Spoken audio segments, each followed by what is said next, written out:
السلام علیکم ورحمۃ اللہ وبرکاتہ۔ تو آج میں آپ کو حضرت یونس علیہ السلام کا قصہ سناؤں گا۔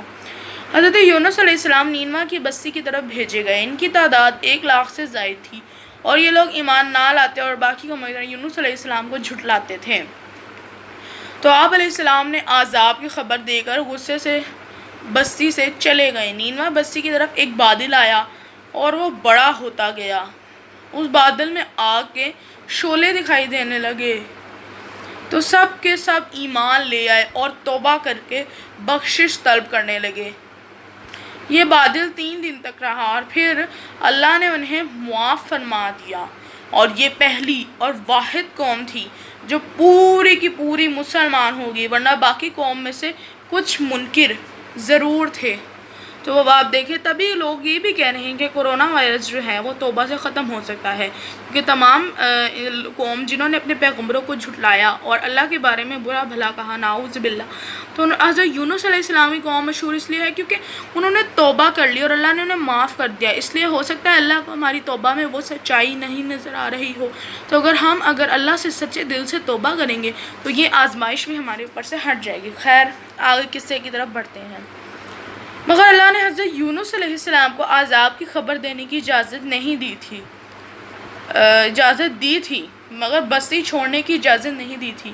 یعنی کہ عذاب کی خبر سنانے کی تو اللہ نے پرمیشن دے دی تھی انہیں، لیکن انہیں بستی چھوڑنے کی پرمیشن نہیں دی تھی اور ان پر تنگی نہیں کرے، اور یہی ان کی بھول تھی، یعنی کہ یہی ان کی غلطی تھی جس کی وجہ سے اللہ نے بعد میں انہیں سزا دی۔ انہوں نے ایک کشتی دیکھی، اس میں ساز و سامان اور لوگ تھے۔ کشتی روانہ ہو گئی تو وزن بہت زیادہ ہو گیا اور لہریں تیز ہونے لگیں، ایسا لگ رہا تھا ابھی غرق ہو جائیں۔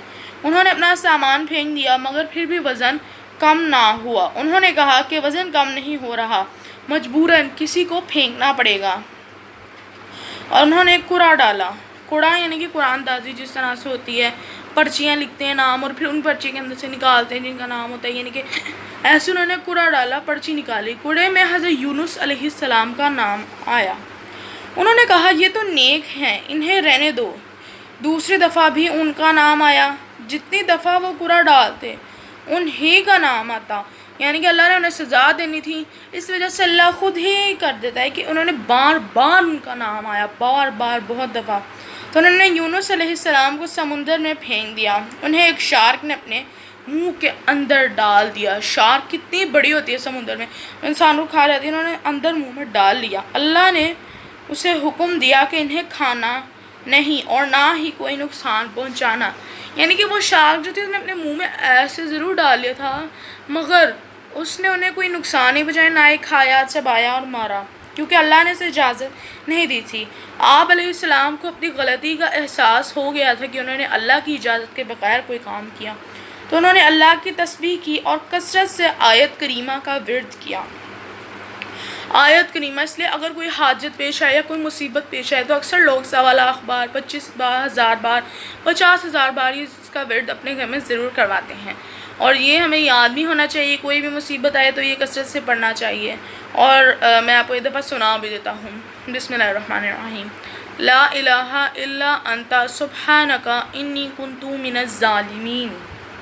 اس کا ورد انہوں نے بہت تیزی سے کیا تو اللہ نے انہیں جلدی اس مصیبت سے نجات دے دی۔ وہ کتنے دن شارک کے پیٹ میں رہے، اس کے بارے میں الگ الگ روایات ہیں کہ وہ کتنی دیر رہے ان کے پیٹ میں۔ اللہ نے ان کی توبہ قبول فرمائی۔ اس شارک نے انہیں ساحل سمندر کے ایک کنارے پھینک دیا اور تب ان کی جلد گل چکی تھی۔ اللہ نے ان کے پاس ایک بیل کا درخت اگایا، یعنی کہ ان کی جو جلد، یعنی کہ ان کی جو سکن تھی وہ جل چکی تھی، یعنی کہ عجیب سے دیکھیں نا، سکن جلتی ہے تو کتنی عجیب سی ہو جاتی ہے، کیونکہ شارک کے پیٹ میں اتنی گرمی تھی، اور اس کے علاوہ شارک کے پیٹ میں اتنی گرمی ہوتی ہے، اتنا درجہ حرارت زیادہ ہوتا ہے، اور اس میں اتنا اندھیرا ہوتا ہے اس کے پیٹ میں جیسے کہ ایک قبر کے اندر اندھیرا ہوتا ہے۔ تو اب دیکھیں، اب ایک صحرا ہے، آئی لینڈ میں درخت خود بخود اگ گیا بیل کا، اللہ نے اگا دیا، کیونکہ اللہ بے شک کچھ بھی کر سکتے ہیں۔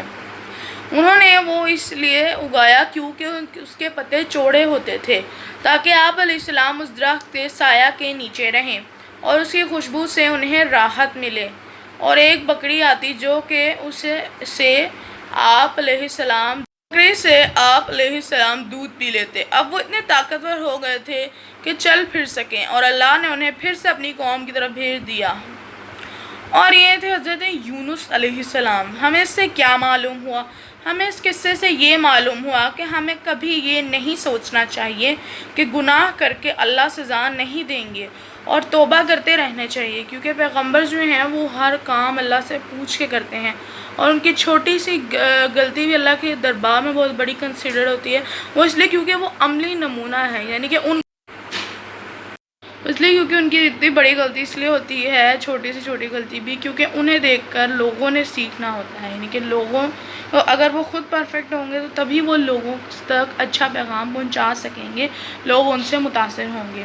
تو اب کل میں آپ کو حضرت عزیر علیہ السلام کا قصہ سناؤں گا، تو آپ سب سے گزارش ہے کہ مجھے بھی اپنی دعا میں ضرور یاد رکھیے گا، اور پلیز میرا چینل ضرور سبسکرائب کیجیے گا۔